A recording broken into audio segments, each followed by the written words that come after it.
Hello everyone, welcome to Eklavya study point. आज मैं आप सभी को क्लास 11th हिंदी इलेक्टिव से अंतरा बुक के आपके जितने भी चैप्टर हैं सारे चैप्टरों की इजी समरी एक ही वीडियो में करवा दूंगा। आपको मैंने कविताओं की तो करवा दी है वन शॉट वीडियो में, सारी कविताएं एक साथ समझा दी है। आपने वीडियो नहीं देखी तो आप देख लेना, अभी रिसेंट में अपलोडेड है। और अंतरा बुक के अब आपके जितने भी चैप्टर हैं ना, सबकी सब समरियां देखते हैं। तो आइए वीडियो को आगे बढ़ाते हैं। कुछ नहीं पढ़ाना तो बस एक ये वीडियो देख लो, आपका काम बन जाएगा। आप मुझे इंस्टा पे फॉलो करना ना भूलना, यूज़र नेम आपके सामने है। और फ्री पीडीएफ डाउनलोड करनी है तो उसके लिए क्लास 11 ESP नाम से हमारा टेलीग्राम चैनल है, उसको आप ज्वाइन कर लेना। सबसे पहला चैप्टर जो है आपका अंतरा का, वो है ईदगाह, है ना। तो ईदगाह की समरी समझाता हूँ आपको है क्या। देखो, इसको लिखा है मुंशी प्रेमचंद जी ने और ये बहुत ही फेमस कहानी है। इस कहानी में एक गरीब बच्चा है जो अनाथ है, जिसके माता पिता नहीं है। बच्चे का नाम है हामिद, जो अपनी दादी अमीना के साथ रहता है। तो कुछ इस तरीके से ये स्टोरी चलेगी कि इसकी दादी है और ये हामिद है। तो मुख्य पात्र यानी कि मेन कैरेक्टर है हामिद, जो 5 साल का है, गरीब है लेकिन बहुत समझदार, बहुत संवेदनशील बच्चा है, जो अपनी दादी से बहुत प्यार करता है बेशक छोटा लेकिन दिमाग बहुत है। फिर है अमीना। अमीना है हामिद की दादी जी, और वो उसको बहुत प्यार करती है। भाई पोता है, प्यार तो करेगी ही, और उसकी देखभाल भी करती है, और वो हामिद की खुशी के लिए कुछ भी करने को तैयार रहती है। तो दादी पोते का प्यार है। कहानी की शुरुआत कैसे होती है? कहानी की शुरुआत होती है एक छोटे से गांव से, जहां 5 साल का बच्चा हामिद अपनी दादी अमीना के साथ रहता था। और हामिद के माता पिता नहीं है, जैसा मैंने आपको बताया, वो अनाथ है और उसकी दादी ही उसको पाल रही है बचपन से। ईद का त्यौहार आने वाला है और गाँव में सभी लोग बहुत उत्साहित हैं, एक्साइटेड हैं, क्योंकि ईद का फेस्टिवल मुस्लिम लोगों के लिए सबसे मेन होता है। तो हामिद की दादी अमीना जो है वो ईद की तैयारियां कर रही है, लेकिन गरीबी बहुत है भाई। तो उनके पास पैसे नहीं है कि वो नए कपड़े खरीदें, मिठाइयाँ खरीदें। और अमीना जो है वो हामिद को समझाती है कि मतलब बच्चा है वो छोटा सा, तो वो बहला फुसला रही है कि तेरे माता पिता जल्दी ही स्वर्ग से आ जाएंगे, जन्नत से, तब तुझे सब कुछ अच्छा मिलेगा। तो वो एक उसका दिल रख रही है। तो अब क्या है कि ईदगाह की तरफ अब हम चलेंगे। ईदगाह क्या है इस स्टोरी में, आइए देखते हैं। ईदगाह का दृश्य। ईदगाह वो जगह जहाँ सभी लोग नमाज पढ़ते हैं, ठीक है। कुछ इस तरीके से मुस्लिम्स जो होते हैं वो ईदगाह जाते हैं।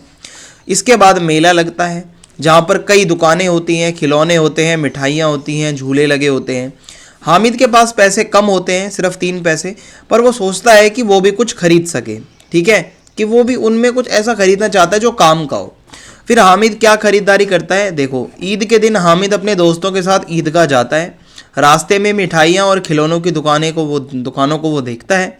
हामिद के दोस्तों के पास तो पैसे होते हैं और वो मिठाइयाँ और खिलौने खरीदते हैं, लेकिन हामिद के पास केवल 3 पैसे होते हैं। उसके पास इतना पैसा नहीं था। उसके दोस्त खिलौने खरीद रहे थे, कुछ ना कुछ खरीद रहे थे। अब हामिद क्या खरीदता? मेले में जब पहुंचते हैं तो हामिद देखता है कि उसकी दादी ना रोज रोटियां बनाते समय अपने हाथ जला लेती है, क्योंकि उसके पास चिमटा नहीं है। अब आप सोचो कि वो इतना सा बालक है, उसको अपनी दादी माँ की टेंशन हो रही है। तो हामिद अपनी दादी के लिए एक चिमटा खरीदता है। जहाँ उसके बाकी के सभी दोस्त खिलौने खरीद रहे थे, हामिद इतना समझदार है, वो एक चिमटा खरीदता है। और उसके दोस्त उसकी चिमटे की खरीदारी का मजाक उड़ाते हैं कि अरे तू पागल है, तूने चिमटा खरीद लिया, ये हमने खिलौना खरीदा इतना बढ़िया, तू तो चिमटा खरीदता है। तो उसके दोस्त बहुत मजाक उड़ाते हैं, पर हामिद इस बात की परवाह नहीं करता। तो हामिद अपना चिमटा लेकर घर की ओर बढ़ने लगता है। अब होता है घर में जब वो वापसी का समय होता है, तो देखो क्या होता है। जब हामिद घर लौटा और उसने अपनी दादी को चिमटा दिया, तो पहले तो उसकी दादी उससे नाराज हो गई, ठीक है, बहुत ज़्यादा, कि ये क्या लेकर आ गया तू। लेकिन जब हामिद उसे बताता है कि उसने चिमटा क्यों खरीदा, तो उसकी दादी की आंखों में आंसू आ जाते हैं कि यार ये इतना सा छोटा सा बच्चा मेरे बारे में इतना ज़्यादा सोचता है। और वो हामिद की प्यार और समझदारी से बहुत प्रभावित हो जाती है कि मेरा हामिद इतना अच्छा है, समझदार है। कहानी से संदेश क्या मिला आपको? तो प्यार और बलिदान, कि दादी और पोते का प्यार कितना ज़्यादा है। प्यार है जभी तो उसको फिक्र हुई दादी की, भाई हाथ जला लेती है दादी, तो वो चिमटा खरीदता है, बलिदान देता है ना, कि भाई खिलौना भी तो खरीद सकता था, मिठाई भी तो खरीद सकता था, कपड़े भी तो खरीद सकता था। फिर है गरीबी और संघर्ष। इसमें हमने देखा कि कहानी में गरीबों का जीवन दिखाया गया है, कैसे वो परिस्थितियों में रहते हैं। हामिद और उसकी दादी, कितनी भी गरीबी है लेकिन वो छोटी छोटी खुशियों में खुश रहते हैं। इसमें मानवीय संवेदना देखने को मिलेगी आपको। हामिद अपनी दादी के प्रति कितना सेंसिटिव है, संवेदनशील है, और उसकी दादी का भी हामिद के प्रति क्या प्यार है। तो ये मानवीय संवेदना ही तो है। तो मुंशी प्रेमचंद की जो कहानी ईदगाह है वो मानवीय संवेदना, प्रेम और बलिदान की कहानी है। ये कहानी हमें ये भी सिखाती है कि सच्ची खुशी महंगी चीज़ों में नहीं होती बल्कि दूसरों की खुशी में है। अगर वो हामिद चाहता तो अपने लिए कुछ खरीद सकता था महंगा सा, लेकिन उसने सच्ची खुशी अपनी दादी की खुशी में ही देखी। तो हामिद का अपनी दादी के प्रति जो प्यार था और जो संवेदनशीलता थी वो हमें अपने रिश्तों को और भी अधिक समझदारी और संवेदनशीलता से निभाने की प्रेरणा देते हैं कि हमें भी अपने माँ बाप के लिए, अपने दादी दादा के लिए कुछ करना चाहिए। अगली कहानी है, जो अगला जो चैप्टर है वो है दोपहर का भोजन। दोपहर का भोजन को लिखा है अमरकांत जी ने, और इसमें क्या बताया जाता है परिवार के बारे में। सबसे पहले देखो क्या है ये कहानी के अंदर। परिवार है लोअर मिडिल क्लास परिवार, बहुत गरीबी में है, जिसमें परिवार का मुखिया है मुंशी चंद्रिका प्रसाद और उसकी पत्नी है सिद्धेश्वरी। तो ये तो मियाँ बीवी हो गए, और अब उनके 3 बेटे भी हैं, ठीक है, ये इनकी फैमिली है। और मुंशी जी को नौकरी से निकाल दिया गया है, यानी कि वो बेरोजगार हो गए हैं। अब ऐसे में सिद्धेश्वरी जो एक गरीब आप कह सकते हो हाउस वाइफ है, वो बहुत टेंशन में रहती है जब से उनके पति को नौकरी से हटा दिया गया है। पहला बेटा जो है उनका वो है रामचंद्र, जो 21 साल का है, जो दैनिक समाचार पत्र में प्रूफ रीडर का काम करता है, यानी कि समाचार में एडिटिंग वगैरह का काम करता है। पिछले ही वर्ष उसने अपनी इंटर पास करी है, 12th क्लास। दूसरा बेटा है मोहन, जो 18 साल का है, किशोर है, ठीक है, यानी कि बहुत यंग है, और इस साल वो हाई स्कूल का प्राइवेट इम्तिहान देने की तैयारी कर रहा है, ठीक है। तीसरा बेटा है प्रमोद, जो 6 साल का है और कुपोषित है, बहुत बीमार सा रहता है। तो ये 3 बेटे हैं उनके, ठीक है। परिवार की आर्थिक स्थिति देख लो भाई कैसी है। सिद्धेश्वरी जो कि हाउसवाइफ थी, इन सभी बच्चों की माँ है। सिद्धेश्वरी ने खाना बना लिया है, दोनों घुटनों के बीच सिर रखकर जमीन पर चलती चींटी व चींटे देख रही है, यानी कि एकदम ऐसे मुंडी लटका कर देख रही है, अलग ही टेंशन में है। केवल 7 ही रोटियां बन पाई जितना उनके पास राशन था उसमें। अब ये 7 रोटियों को भाई 3 उसके बेटे हैं, 2 ये मियाँ बीवी हैं, 5 लोगों के लिए 7 रोटियां कहाँ से सफिशिएंट होंगी पेट भरने के लिए। तो होता क्या है, से कुछ देर बाद प्यास का आभास हुआ तो घड़े से लोटा भर पानी पी लिया उसने। उसको लगा जब प्यास लग रही है मुझे तो वो पानी पी लेती है। खाली पेट पानी उसके कलेजे में लग रहा था। कभी आपने नोटिस किया खाली पेट पानी पियोगे तो वो दुखता है पेट उससे, और वो हाय राम कहती है और ज़मीन पर लेट जाती है। उसने पानी प्यास मिटाने के लिए नहीं बल्कि भूख मिटाने के लिए पिया था, कि उसका पेट थोड़ा हैवी हो जाए, ज़्यादा ना खा पाए। देख रहे हो भाई कितनी गरीबी है। परिवार की निर्धनता का सजीव चित्रण। अब परिवार बहुत निर्धन है, गरीब है। बरामदे में एक अध टूटे खटोले पर 6 वर्ष का प्रमोद है, सबसे छोटा वाला, जो नंग धड़ंग और बहुत ज़्यादा ऐसे कुपोषित सा पड़ा है। उसके गले तथा छाती की हड्डियां साफ दिखाई दे रही हैं। उसके हाथ पैर बासी ककड़ियों की तरह सूखे हैं, बेजान हैं, यानी कि बहुत ज़्यादा वो कुपोषित हो गया है। मुंह खुला होने के कारण अनगिनत मक्खियां उसके मुंह पर भिनक रही थी। देख रहे हो भाई कितना वैसा दृश्य है। तभी सिद्धेश्वरी ने बच्चे के मुंह पर अपना फटा गंदा ब्लाउज डाल दिया ताकि वो मक्खियां ना आए। सारा घर मक्खियों से भिन भिना रहा था। आंगन की अलगनी में पर एक गंदी साड़ी टंगी थी जिसमें कई फटे कपड़े जो होते हैं उसको सिलने के लिए एक मतलब ऐसे टुकड़े टुकड़े टुकड़े जोड़कर वो लगा रखा है, ठीक है, कि भाई हाँ आंगन में वैसा लगा रखा है। फिर है कल्पना बनाम वास्तविकता। होता क्या है, कहानी के जो पुरुष हैं, जितने भी पुरुष कौन कौन है, एक तो मेन जो घर का मुखिया है, उसके बाद 3 बेटे हैं, यही पुरुष है ना, 4 पुरुष हैं। एक एक करके इनमें से देखो, लास्ट वाले को तो छोड़ो, वो तो कुपोषित घर ही रहता है। अब ये तीनों एक एक करके दोपहर का भोजन करने मीन्स लंच करने आते हैं घर पे। खाना खिलाते समय सिद्धेश्वरी परिवार के सभी सदस्यों को एक दूसरे के प्रति सम्मान बनाए रखने के लिए उन्हें अपने द्वारा गढ़ी हुई बातें बताती हैं, जिनमें वो एक दूसरे के प्रति एकता और सम्मान भाव बना रहे, कि वो एक दूसरे की तारीफ़ करती है, ठीक है। अगर मान लो बड़ा बेटा बैठा है तो उसके आगे छोटे बेटे के बारे में बोलेगी कि वो तो तेरे बारे में तारीफ़ कर रहा था बहुत ज़्यादा, या तेरे पापा तेरे बारे में बहुत तारीफ़ कर रहे थे, ठीक है। तो वो एक दूसरे को खुश रखने के लिए कुछ ऐसी कहानियाँ बुनती हैं। उदाहरण के लिए वह अपने पति से कहती है, रामचंद्र कह रहा था कुछ दिनों में नौकरी लग जाएगी। समझ रहे हो कि वो उसका दिलासा दे रही है। हमेशा बाबूजी बाबूजी किए रहता है, बोला बाबूजी देवता के समान है। देख रहे हो कि अपने पति को ऐसे समझा रही है जैसे उसका बेटा बहुत ज़्यादा उसको बोलता है, पूछता है। इसी प्रकार वह अपने बड़े पुत्र से कहती है कि आज प्रमोद सचमुच नहीं रोया, मोहन किसी लड़के के यहाँ पढ़ने गया है। तो वो झूठी कहानियाँ बुन रही है ताकि वो सभी लोग खुश रहे। मंझले पुत्र मोहन के आने पर भी वो इसी प्रकार से कहती है कि बड़का मतलब बड़ा भाई तुम्हारी तारीफ कर रहा था, मोहन बड़ा दिमागी बनेगा, बहुत ज़्यादा इंटेलिजेंट होगा। परंतु वास्तविकता तो कुछ और ही थी। किसी ने कुछ नहीं कहा था भाई किसी के लिए, हर कोई टेंशन में था। पारिवारिक भावनाओं का मार्मिक चित्रण। होता क्या है कि परिवार के सभी सदस्य अपने अभाव और निर्धनता यानी गरीबी से भली भांति परिचित थे। सबको पता है भाई ये कुछ नहीं हो रहा है ऐसा, परंतु एक दूसरे के सामने वो निर्धनता को व्यक्त नहीं होने देते थे। गरीबी है पर वो खुद को एक दूसरे के सामने वो गरीबी दिखाना नहीं चाहते थे। सिद्धेश्वरी जानती है कि रोटियां कम है, 7 रोटियों से कुछ नहीं होता, फिर भी वह एक और रोटी देने का उपक्रम करती है कि भाई एक और दे दो रोटी। उसको पता भी है 7 ही रोटी है पर फिर भी पूछती है वो। उसी की भांति मुंशी, रामचंद्र और मोहन भूखे होने पर भी पेट भरने का नाटक करते हैं। जो तीनों पुरुष हैं वह ना छोटे वाले को छोड़कर, तो वो तीनों नाटक करते हैं कि हाँ हाँ हाँ हमारा पेट भर गया। उन सभी को भली बात ही पता है कि सभी के लिए 2-2 रोटियां हैं। यदि इनमें से एक और भी रोटी किसी ने खा ली तो दूसरे को भूखा सोना पड़ेगा। तो भाई इतनी गरीबी थी। सिद्धेश्वरी की भावुकता का मर्मस्पर्शी चित्रण। तो मुंशी जी खाना खाने के बाद सिद्धेश्वरी उनकी झूठी खाली लेकर चौके की ज़मीन पर बैठ गई। बची हुई दाल को कटोरे में उड़ेल दिया और फिर भी वह पूरा नहीं भरा। यानी कि बचा हुआ खाना भी सिद्धेश्वरी खा रही है, सोचो। थोड़ी सी चने की तरकारी बची थी, तरी वगैरह, और रोटी भी एक ही बची थी, वह भी मोटी सी और भद्दी और जली हुई। तो उस जली हुई रोटी में से भी उसने आधी प्रमोद के लिए रख दी और एक लोटा पानी लेकर उस आधी रोटी को खाने बैठ गई। भाई कितना ज़्यादा सैड है ये सब। एक निवाला मुंह में लिया ही था कि उसकी आंखों से टप टप टप टप आंसू गिरने लगे। तो इस तरीके से बस तरी तरी बची थी। अब अगला चैप्टर है हमारा टॉर्च बेचने वाला। टॉर्च बेचने वाला क्या है? देखो ये हरिशंकर परसाई जी ने ये कहानी लिखी थी। इसमें लेखक ने टॉर्च बेचने का कार्य करने वाले 2 दोस्तों के बारे में बताया। 2 दोस्त थे जो टॉर्च बेचते थे। एक अंदर की टॉर्च बेचता था, एक बाहर की। अब अंदर और बाहर क्या होता है आपको कहानी में पता चलेगा। एक है जो संत बन गया, महात्मा बन गया, प्रवचन देता था। दूसरा था जो गली गली मोहल्ले मोहल्ले जाकर असली टॉर्च बेचा करता था। ठीक है, लाभ कमाने के लिए धंधा करता था। अब इन 2 दोस्तों की ये कहानी है, आइए देखते हैं।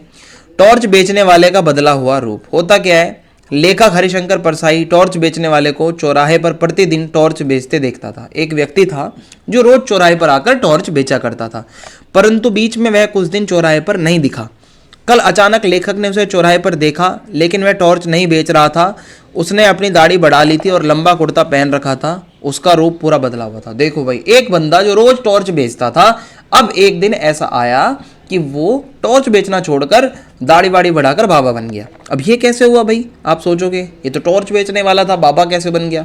तो देखो लेखक द्वारा टॉर्च बेचने वाले पर किया गया व्यंग्य। देखो लेखक ने टॉर्च बेचने वाले का बदला हुआ रूप देखकर इसका कारण पूछा, तो टॉर्च बेचने वाले ने बोला, अब तो आत्मा के भीतर टॉर्च जल उठा है। ये सूरज छाप टॉर्च अब व्यर्थ मालूम होता है। सूरज छाप एक ब्रांड है जिसकी वो टॉर्च बेचा करता था पहले। वो कहता है ये सब वेस्ट है, असली तो टॉर्च वही है जो मैं अब जलाऊंगा। तभी लेखक उस पर व्यंग करते हुए मजाक में कहता है, तुम शायद संन्यास ले रहे हो क्या दाढ़ी वाड़ी बढ़ाकर? तो जिसकी आत्मा में प्रकाश फैल जाता है वह इसी तरह हरामखोरी पर उतर जाता है। क्या साहूकारों ने ज़्यादा तंग करना शुरू कर दिया है क्या? क्या चोरी के मामले में फंस गए हो? आखिर बाहर का टॉर्च भीतर आत्मा में कैसे घुस गया? वो कहता है आखिर हुआ क्या? वो मुझे लेता है भाई उससे। क्या हो गया भाई? कुछ हो गया क्या? साहूकार पैसा नहीं दे रहे क्या? या ज़्यादा कर्ज चढ़ गया है क्या? या संन्यास वन्यास ले रहे हैं क्या भाई? तो इस तरीके से वो मज़े लेता है उससे। दोनों मित्रों द्वारा काम धंधे का आरंभ करना। अब 2 दोस्त हैं, वो काम धंधा कैसे शुरू करते हैं देखो। टॉर्च बेचने वाले ने लेखक को सारी कहानी सुनाई। वो जब पूछता है ना हुआ क्या, तो वो लेखक को बताता है कि देख भाई, 5 साल पहले मैं अपने दोस्त के साथ निराश एक जगह पर बैठा था। हम दोनों भाई बैठे थे सैड। हमारे सामने आसमान को छूता एक ही सवाल था, पैसा कैसे कमाएं, पैसा कैसे पैदा करें। परंतु बहुत प्रयास करने के बाद भी हमें कोई उत्तर नहीं मिला। तब मैंने अपने मित्र से कहा, यार यह सवाल टलेगा नहीं, ठीक है, ऐसे चलो इसको हल कर देते हैं, पैसा पैदा करने के लिए कुछ काम धंधा करते हैं। उसी समय दोनों मित्र अलग अलग दिशाओं में चल दिए अपनी अपनी किस्मत आजमाने। तू अपना काम कर, मैं अपना काम करता हूँ। 5 साल बाद वहीं आके वापस अपन मिलेंगे और देखेंगे कौन किस लेवल पे है, किसने कितना अचीव किया। अब देखो क्या होता है। एक दोस्त निकल गया टॉर्च बेचने। तो टॉर्च बेचने वाला टॉर्च बेचने के लिए चौराहे या मैदान में लोगों को इकट्ठा कर लेता है। यानी कि जब भी उसको टॉर्च बेचनी थी सबको आवाज़ लगाता, नाटक करके बताता कि आजकल सब जगह अंधेरा छाया रहता है, रातें बेहद काली होती हैं, अपने ही हाथ नहीं सूझता, यानी कि अपना ही हाथ दिखता नहीं है, इतना अंधेरा हो जाता है। आदमी को रास्ता नहीं दिखता, वह भटक जाता है, उसके पांव कांटों से बिंध जाते हैं, वह गिरता है, उसके घुटने लहू लुहान खूनम खून हो जाते हैं। शेर और चीते चारों तरफ घूम रहे हैं, सांप जमीन पर रेंग रहे हैं, अंधेरा सबको निगल रहा है, यानी कि वो इतना नाटक कर रहा है टॉर्च बेचने के लिए। वो कहता है अंधेरा घर में भी है, आदमी रात को पेशाब करने उठता है और सांप पर उसका पाँव पड़ जाता है, सांप उसे डस लेता है और वह मर जाता है। तो ये बातें उसने जब करी ना, तो जब टॉर्च वाले की बातें सुनकर लोग तो अंधेरे से ही डर गए भाई, कि भाई ये कैसा भाई अंधेरा है कि मतलब इतना सब हो सकता है। तब वो कहता है भाइयों यह सही है कि अंधेरा है, मगर प्रकाश भी है, ये अंधेरे को दूर हम कर सकते हैं, और वो प्रकाश मैं आपको देने आया हूँ, और वो है सूरज छाप टॉर्च, जो आपका अंधेरा दूर करेगी और ये सारी गलत घटनाएं आपके साथ नहीं होंगी। तो सभी लोग उससे अट्रैक्ट हो जाते हैं और वो अपनी टॉर्च बेचने में सफल हो जाता है, और धीरे धीरे उसकी टॉर्चें बिकने लगती हैं। अब दूसरे दोस्त की तरफ चलते हैं। उसने क्या धंधा अपनाया, भव्य पंडाल, बहुत बड़ा पंडाल लगा हुआ है, उसमें एक साधु बैठा है। टॉर्च बेचने वाले का मित्र अपने वादे के अनुसार 5 साल बाद वहां नहीं पहुंचा जहां उन्हें मिलना था, तो वह उस मित्र को ढूंढने के लिए ही निकल पड़ा। उसका दोस्त वो टॉर्च वाला ढूंढते ढूंढते उसकी नज़र एक मैदान पर पड़ी। उसमें खूब रोशनी सी थी, एक तरफ मंच सजा हुआ था पूरा, कुछ इस तरीके से, देखो सारे लोग बैठे हुए हैं पंडाल में कुछ सुनने के लिए, और लाउड स्पीकर लगे हुए हैं बड़े बड़े। मैदान में हजारों नर नारियां श्रद्धा से एकदम बैठे हैं। मंच पर सुंदर रेशमी वस्त्रों से सजा एक भव्य पुरुष बैठा है, बहुत परमात्मा टाइप एकदम बन के संत। वह खूब हष्टपुष्ट लग रहा है, सवारी हुई लंबी दाढ़ी, पीठ पर लहराते हुए लंबे लंबे बाल, और वो लग रहा है कि ऐसे फिल्मों का कोई संत हो, जैसे मूवीज में दिखाया जाता है, कुछ इस तरीके से मानो, एकदम परफेक्ट लुक। प्रवचन द्वारा लोगों को भयभीत करना। अब वो संत क्या कहता है, मैं आज मनुष्य को एक घने अंधकार में देख रहा हूँ। वो कहता है कि आप सभी अंधकार में हो, उसके भीतर कुछ बुझ गया है, यह युग ही अंधकारमय है, यह सर्वाग्रही अंधकार संपूर्ण विश्व को अपने उदर में छिपाए है, यानी कि आप सभी अंधकार की चपेट में हो। आज मनुष्य इस अंधकार से घबरा उठा है, वह पथ भ्रष्ट हो गया है, आप अपना रास्ता भटक चुके हो सभी लोग। आज आत्मा में भी अंधकार है, अंतर की आंखें ज्योतिहीन हो गई हैं और आपको पता नहीं चल पा रहा है। मानव आत्मा अंधकार में घुटती जा रही है। मैं देख पा रहा हूँ कि मनुष्य की आत्मा भय और पीड़ा से त्रस्त है, आपके अंदर बहुत समस्याएं हैं।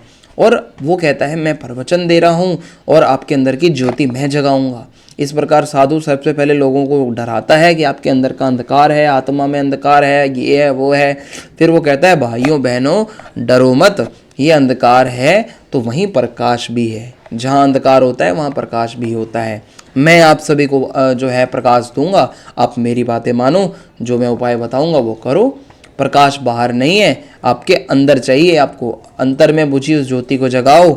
मैं तुम सबको उस ज्योति को जगाने के लिए आवाहन करता हूँ, मैं मदद करूँगा, जगाओ ज्योति। मैं तुम्हारे भीतर वह शाश्वत ज्योति जगाना चाहता हूँ, हमारे साधना मंदिर में आकर उस ज्योति को अपने भीतर जगाओ। आप आओ हमारे उधर, हम आपकी ज्योति जगवाएंगे। फिर क्या है, दोनों मित्रों के कारोबारों में समानता क्या है, देखो एक बाहर की टॉर्च बेच रहा है, एक अंदर की टॉर्च बेच रहा है ना।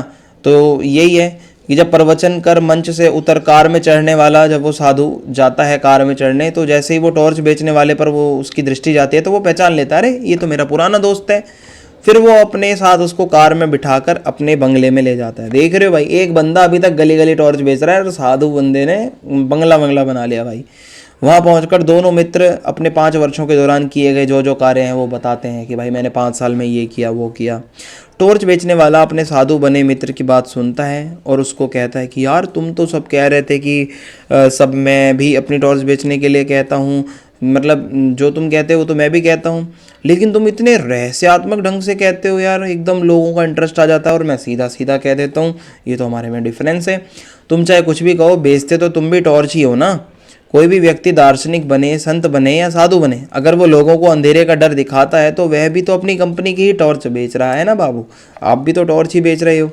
तो इस प्रकार लेखक ने मजाक मस्ती व्यंग में बताया कि हमारे समाज में धर्म के नाम पर जो गुरु होते हैं, महात्मा होते हैं, साधु संत होते हैं, वो लोगों को जागृत करने के लिए अपना मुनाफा कमाते हैं बस। टॉर्च बेचने वाले का साधु बनने का निर्णय। फिर क्या होता है भाई, उसका दोस्त जो है वो बातें सुनकर वो कहता है कि तेरी बात ठीक ही है, मेरी कंपनी नई नहीं है, सनातन है।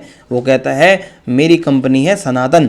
और यह कहकर साधु अपने मित्र को कुछ दिन कहता है मेरे घर पे रह ले, ठहर जा, ताकि मैं भी तुझे बताता हूँ सारा रहस्य, और फिर तू भी धनाढ़ यानी कि अमीर करोड़पति बन जाएगा।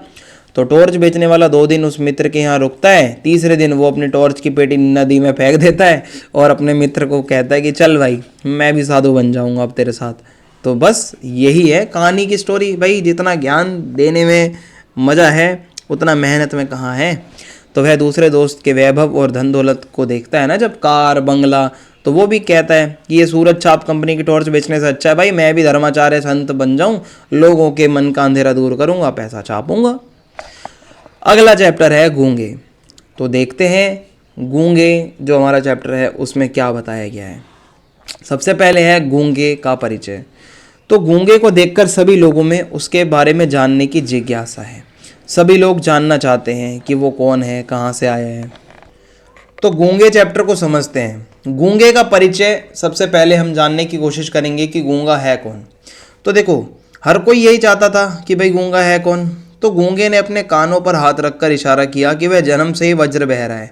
वज्र बहरा का मतलब होता है जिसे पूर्ण रूप से सुनाई नहीं देता कुछ भी, और इस कारण वो गूंगा भी है, उसको कुछ नहीं सुनाई देता। ठीक है, तो इस तरीके से ये इसका इंट्रोडक्शन है गूंगे का। लोगों ने उसके माता पिता के बारे में पूछा तो उसने मुंह के आगे इशारा करके बताया कि जब वो छोटा था तब माँ जो घूंघट काटती थी भाग गई और बड़ी बड़ी मूँछों वाला बाप मर गया। उसने इशारे में बताया, इसलिए उसे बुआ और फूफा ने पाला जो उसे बहुत मारा करते थे। समझ रहे हो, बेचारे का बचपन ऐसा गया। गूंगे के प्रति लोगों की संवेदना। तो गूंगा ये जो अपनी पीड़ादायक व्यथा जब सबको बताता है तो सभी लोगों का हृदय करुणा से भर जाता है।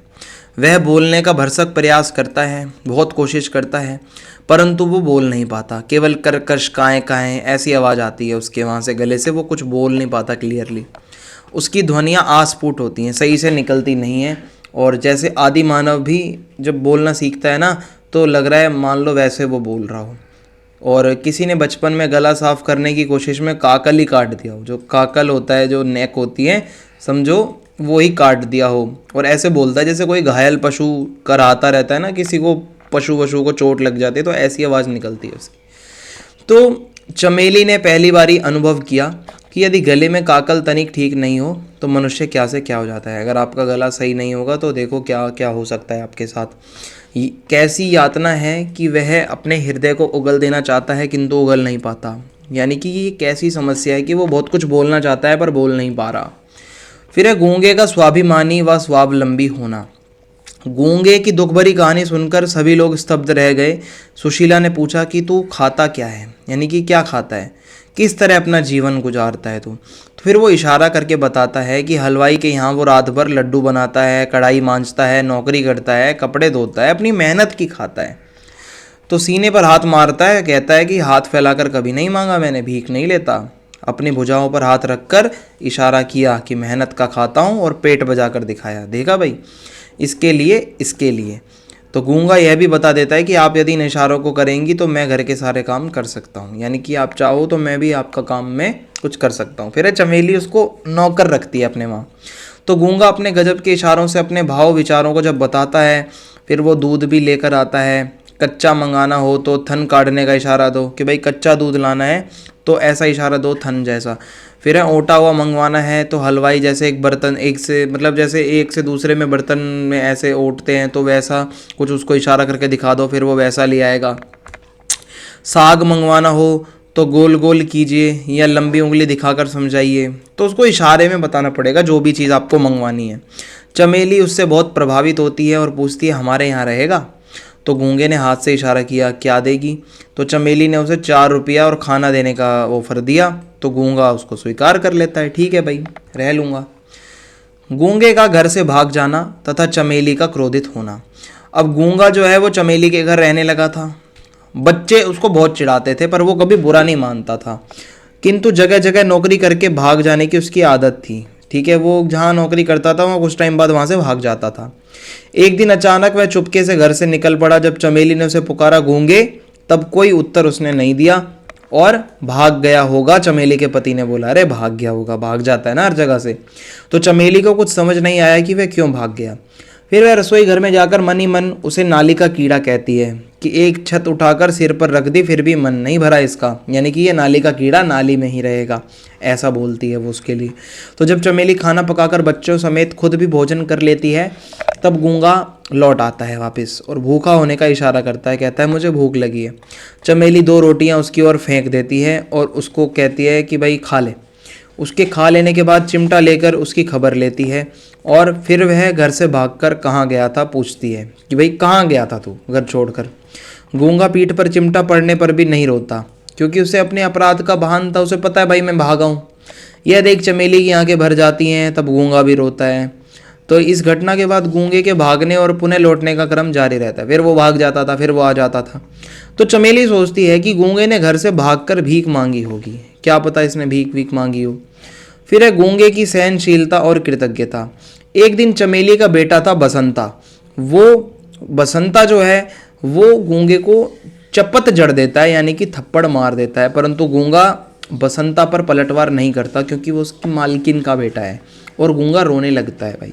उसके रोने की कर्कश की आवाज़ सुनकर चमेली वहाँ आती है बसंता के यह कहने पर कि गूंगा उसे पीटना चाहता था। भाई वो बच्चे ने उल्टा फंसा दिया उसको, गूंगे को, कि ये मुझे पीटना चाहता था। चमेली फिर गूंगे पे ही गुस्सा कर देती है, क्यों रे। चमेली के भाव भंगिमा समझ गूंगा उसका हाथ पकड़ लेता है। चमेली कहती है घृणा से चल मेरा हाथ छोड़, और जाकर रसोई में वापस लग जाती है। यानी कि इस बेचारे की कोई सुनता तक नहीं है। रोटी पकाती हुई वह सोचती है कि गूंगा बसंता से अधिक बलशाली है, ताकतवर है, फिर भी उसने उस पर हाथ नहीं उठाया। पर मेरा हाथ पकड़कर शायद वह मुझे बताना चाहता था कि वो निर्दोष है। भाई हो सकता है वो गूंगा इनोसेंट हो।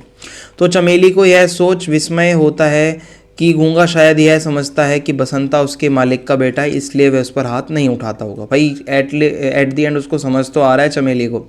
इस तरह गूंगा अपने आश्रयदाता यानी कि जहाँ पे वो काम करता है, जिसके लिए मालिक हैं जो उसके प्रति बहुत सहनशील है और कृतज्ञ है। अगर उसका बच्चा उसको मार भी रहा है तो वो सह लेता था। गूंगे को घर से बाहर निकालना। होता क्या है, एक दिन घृणा से विक्षुब्ध होकर, बहुत परेशान होकर, चिड़चिड़ा होकर चमेली जो है वो गूंगे से पूछती है कि क्या उसने चोरी करी है। इस पर गूंगा चुपचाप सिर झुका लेता है। चमेली सोचती है शायद अपराध स्वीकार कराकर दंड दिए बिना ही गूंगे को सुधारा जा सकता है, यानी कि इसको दंड देने की जरूरत नहीं है। इसको सुधारने के लिए हाथ पकड़ती है चमेली उसका और उसको घर से बाहर निकल जाने का इशारा करती है कि जा निकल जा। और फिर आवेश में गुस्से में आकर कहती है रोज रोज भाग जाता है, पत्ते चाटने की आदत पड़ गई है तुझको, कुत्ते की दुम क्या कभी सीधी होगी। तो वो इस तरीके से कहती है, और नहीं रखना है हमें, जा तो इसी वक्त निकल जा। ठीक है, वो कहती है कि नहीं रखना हमें तुझको तो इसी वक्त निकल जा। गूंगा समझ जाता है कि मालकिन नाराज है और उसको घर से बाहर निकालना चाहती है, पर वो वहीं खड़ा रहता है। तब चमेली उसे हाथ पकड़कर दरवाजे से बाहर कर देती है कि चल बाहर निकल, यहाँ से निकल जा। फिर क्या है, अत्याचार के प्रति गूंगे का विद्रोह। तो गूंगे के जाने के घंटे भर बाद ही शकुंतला और बसंता चिल्लाकर अम्मा अम्मा पुकारने लगते हैं कि भाई अम्मा अम्मा अम्मा। तो गूंगा जो था वो बहुत खून मतलब गेट के एकदम दरवाजे पर, एकदम घर के दरवाजे पर सिर रखकर कुत्ते की तरह चिल्ला रहा था, यानी कि बहुत परेशान था, खून हो रखा था, क्योंकि उसे सड़क पर कुछ लड़कों ने मिलकर पीटा था, गुंडे से जो लड़के होते हैं। क्योंकि गूंगा होने के चलते वो मतलब दबना भी नहीं चाहता था, तो वो वापस से भाई विद्रोह कर गया, उसका सर भी फाड़ दिया भाई उन लड़कों ने। चमेली चुपचाप ये सब देख रही थी, ठीक है, और एकदम वो शांत थी। वह सोचने लगती है कि आज ये गूंगा कितने रूपों में इस संसार में व्याप्त है, यानी कि आज हम सभी गूंगे हैं, अपने सामने अगर बुरा होते हुए देख रहे हैं, न्याय अन्याय को परखने के बाद भी अगर हम चुप हैं, किसी के लिए अत्याचार के लिए आवाज़ नहीं उठाते, तो हम सभी के सभी लोग गूंगे हैं। हमारा अगला चैप्टर है ज्योतिबा फूले। तो आइए ज्योतिबा फूले चैप्टर को समझते हैं। इसका इंट्रोडक्शन कुछ इस तरीके से है कि महात्मा ज्योतिबा फूले भारत के महानतम सामाजिक सुधारकों में से एक थे, यानी कि ज्योतिबा फूले एक सोशल वर्कर थे और सोशल एक्टिविस्ट थे। वे जाति पर था, ब्राह्मणवादी व्यवस्था, समाज में जो छुआछूत असमानता थी उसको वो ख़त्म करना चाहते थे, उसके वो कट्टर विरोधी थे। उन्होंने शूद्रों, अति शूद्रों और महिलाओं की शिक्षा के लिए योगदान दिया, यानी कि जो लोग दलित होते हैं, जिनके साथ छुआछूत होता था बहुत ज़्यादा, जिनको नीच समझा जाता था उस टाइम पे, या बहुत सी ऐसी चीज़ें थी जो उनके साथ गलत होता था, जो कि बहुत ही गलत बात है, ऐसा नहीं होना चाहिए था। इसी के खिलाफ इन्होंने आवाज़ उठाई। वे उन 5 प्रमुख समाज सुधारकों में से एक माने जाते हैं जिन्होंने भारत में सामाजिक बदलाव की नींव रखी। यानी कि समाज सुधारकों का जब नाम लिया जाता है तो ज्योतिबा फूले का नाम बहुत ज़्यादा इम्पोर्टेंट है। उनका मानना था कि ब्राह्मण पुरोहित वर्ग ने शिक्षा और धर्म का उपयोग निम्न वर्गों को, यानी कि जो निचले वर्ग हैं, उनको दबाने के लिए किया। ब्राह्मणों ने हमेशा से ही अपनी शिक्षा का और अपने धर्म पे जो उनका वर्चस्व है उसको हमेशा से ही जो हमें है दबाने के लिए उसका इस्तेमाल किया है। फिर उन्होंने एक संगठन बनाया सत्य शोधक समाज, ताकि धर्म और समाज में जो झूठ है इसको पहचाना जा सके, इसका पर्दाफाश किया जा सके। ब्राह्मणवादी श्रेष्ठता के खिलाफ संघर्ष। ज्योतिबा फूले ने ब्राह्मण पुरोहित वर्ग और उनके मनुवादी विचारधारा, यानी कि जो मनुस्मृति और जो पुराने जो कानून होते थे, जो शास्त्र वगैरह होते थे, उनके अकॉर्डिंग जो चीज़ें हैं ज्योतिबा फूले ने उसको गलत बताया। उन्होंने सवाल उठाया कि धर्म और शिक्षा पर क्या केवल ऊंची जातियों का अधिकार क्यों है, कि क्यों ऐसा होता है कि केवल ये ब्राह्मण लोग ही हर जगह पे हैं। फिर है, एक बार जब ब्राह्मणों ने कहा कि वेद सर्वश्रेष्ठ हैं, यानी कि वेद ही सबसे ऊपर हैं, तो फूले ने उत्तर दिया, यदि सत्य का भार पत्थर की तरह भारी होता तो वेद डूब गए होते और दबे कुचले वर्गों का ज्ञान ऊपर उठ गया होता। इससे वो ये दिखाना चाहते हैं कि ज्ञान किसी विशेष जाति की संपत्ति नहीं है, ज्ञान तो किसी के पास भी जा सकता है। जाति और वर्ग शोषण की व्याख्या। फिर फूले बताते हैं कि ये जो शोषण हो रहा है, जो तंग किया जा रहा है लोगों को, शोषण को राजा और ब्राह्मणों की मिली भगत है ये, कि वो जो ब्राह्मण लोग हैं राजाओं से मिलकर जनता का शोषण करते हैं। और उन्होंने कहा कि ब्राह्मणों ने धर्म के नाम पर और राजाओं ने सत्ता के नाम पर आम जनता को गुलाम बना रखा है। और उन्होंने दलितों से जातिवाद के खिलाफ एकजुट होने का आह्वान किया कि सभी दलित लोग एक हो जाओ जातिवाद के खिलाफ। और उन्होंने अपनी पुस्तक लिखी गुलामगिरी और श्वेत क्यांचा, ठीक है। और श्वेत क्यांचा जो है, इसमें कहा जाता है इसको कि अत्याचार के खिलाफ एक क्रांति सी आ गई। इन्होंने अपनी जब ये किताबें लिखी तो एकदम सभी लोग जागृत हुए। आदर्श परिवार की परिकल्पना। ज्योतिबा फूले ऐसा मानते थे कि पूरे समाज को जाति और धर्म के बंधनों से मुक्त करना होगा। हमारा समाज जातियों में जकड़ा हुआ है। उनका आदर्श परिवार का विचार था कि जिस परिवार में पिता बौद्ध हो, माता ईसाई हो, बेटी मुस्लिम हो, बेटा सत्य का अन्वेषक हो, वही आदर्श परिवार है। समझ रहे हो? सेक्युलर परिवार हो ऐसा, मतलब इससे वो सभी धर्मों को समान अधिकार और समान शिक्षा देने में विश्वास रखते थे, ये पता चलता है। शिक्षा को बदलाव का हथियार बनाना। ज्योतिबा फूले ने सवाल उठाया कि आधुनिक शिक्षा केवल ऊंची जातियों को ही क्यों दी जाती है भाई, ठीक है। तो उन्होंने कहा यदि आधुनिक शिक्षा का लाभ केवल उच्च वर्ग को ही मिलेगा तो दलितों और गरीबों का क्या होगा। गरीबों से कर वसूल कर उनका पैसा केवल ऊंची जातियों के बच्चों की शिक्षा पर क्यों खर्च किया जाता है। वो कहते हैं शिक्षा सभी के लिए अनिवार्य होनी चाहिए, ना कि किसी विशेष जाति के लिए। श्वेत क्यांचा असूड नाम से जो उनकी किताब है, वहाँ पे वो अपनी किताब में लिखते हैं, विद्या बिना मति गई, मति बिना नीति गई, नीति बिना गति गई, गति बिना वित्त गया, वित्त बिना शूद्र गए, इतने अन्य अर्थ एक अविद्या ने किए। यानी कि अशिक्षा या अविद्या समाज के पतन का सबसे बड़ा कारण है। अगर विद्या नहीं होगी, शिक्षा नहीं होगी तो वो समाज में कुछ नहीं होगा। तो उन्होंने शिक्षा को न्याय और समानता का सबसे बड़ा साधन बताया। शिक्षा होगी तभी अच्छा होगा कुछ। महिलाओं की शिक्षा और अधिकारों के लिए भी उन्होंने संघर्ष किया। ज्योतिबा फूले का मानना था कि पुरुषों ने जानबूझकर महिलाओं को शिक्षा से दूर रखा। उन्होंने कहा कि महिलाओं को भी वही अधिकार मिलना चाहिए जो पुरुषों को मिला हुआ है। उनकी पत्नी थी सावित्रीबाई फूले, वो भारत की पहली महिला शिक्षक, मतलब शिक्षक वो कह सकते हो कि उन्होंने महिला शिक्षा की शुरुआत करी थी। और बाल विवाह, जो बचपन में शादी हो जाती है, विधवा विवाह के खिलाफ भी आंदोलन चलाया, ठीक है। कि ये जो चीज़ें होती थी 1848 में पुणे के भीड़ेवाड़ा में भारत का पहला बालिका विद्यालय खोला गया। और इस विद्यालय में मेनली जो शूद्र और दलित वर्ग की जो लड़कियां थी उनको पढ़ाया जाता था, यानी कि लड़कियों को शिक्षा देने में बहुत अहम योगदान रहा। विधवा पुनर्विवाह के लिए समर्थन किया इन्होंने। तो फूले ने विधवा विवाह को सामाजिक बंधनों से मुक्त करने की वकालत करी। वो कहते हैं कि ये विधवा जो हो गई हैं इनको भी शादी करने का एक दूसरा मौका दो। उन्होंने कहा विवाह प्रेम का बंधन होना चाहिए, ना कि जाति और धर्म की बेड़ियों का। उन्होंने विधवा पुनर्विवाह को समाज में समानता लाने का एक महत्वपूर्ण तरीका बताया। वो कहते हैं कि हाँ भाई, विधवाओं को भी अधिकार होना चाहिए। सावित्रीबाई फूले का क्या योगदान रहा। ये पहली महिला शिक्षिका, पहली फीमेल टीचर थी इंडिया की। और उन्होंने अंग्रेजी, मराठी और गणित सीखा और लड़कियों को पढ़ाने का संकल्प लिया। यानी कि इंग्लिश, मराठी और गणित वो खुद भी पढ़ी और लड़कियों को भी पढ़ाया। जब सावित्री बाई स्कूल जाती थी तो लोग उन पर कीचड़ उछालते थे, पत्थर मारते थे, गोबर फेंकते थे, भाई देख रहे हो, लेकिन उन्होंने कभी हार नहीं मानी, अपने लक्ष्य पर वो अडिग रही। भारत में पहला महिला विद्यालय 1848 में खोला गया, पुणे में, ठीक है। और 3000 साल के इतिहास में पहली बार लड़कियों की शिक्षा के लिए कोई स्कूल खोला गया था। यह विद्यालय विशेष रूप से दलित और शूद्र जो लड़कियां थी, निचले वर्ग की, उनके लिए था। फूले और सावित्री बाई को इस कार्य के लिए बहुत विरोध का सामना करना पड़ा, समाज ने उनका बहिष्कार तक कर दिया। और लेकिन सामाजिक संघर्ष वो करते रहे, विरोध करते रहे। जब भी सावित्री बाई लड़कियों को पढ़ाने फिर जब जाती तो लोग उनको गालियां देते, कीचड़ पत्थर गोबर फेंकते, लेकिन उन्होंने हार नहीं मानी, 50 सालों तक भी वो पढ़ाती रही, ठीक है। तो ज्योतिबा और सावित्री बाई फूले का जो जीवन था बहुत आदर्श जीवन है, जिससे हमें बहुत कुछ सीखने को मिलता है। वो केवल पति पत्नी नहीं थे, वो क्रांतिकारी भी थे, ठीक है। उन्होंने अपने संघर्ष करके ये दिखाया कि सभी जातियों और वर्गों के लोगों को समान अधिकार मिलने चाहिए। उनका जीवन जो है आदर्श प्रेम और सहयोग का उदाहरण है कि कैसे दो पति पत्नी मिलकर एक दूसरे का सहयोग करते हैं तो बहुत कुछ अच्छी चीज़ें भी होती हैं। उन्होंने अपना पूरा जीवन दबे कुचले वर्ग के लोगों के उत्थान के लिए लगा दिया। अगला चैप्टर है अब हमारा खाना बदोश। खाना बदोश के अंदर कहानी जो है मजदूरों की है। मजदूर कैसे अपनी कठोर जिंदगी जीते हैं, उनका संघर्ष, उनका शोषण, उनके जो सपने टूटते हैं, वो बताया गया है। इसमें कैरेक्टर है सुखिया और मानो, जो भट्टे पर दिन रात मेहनत करते हैं और अपनी मेहनत के बदले सम्मान और स्थिरता की उम्मीद रखते हैं, लेकिन उनका जीवन लगातार अन्याय और बेबसी से भरा हुआ है।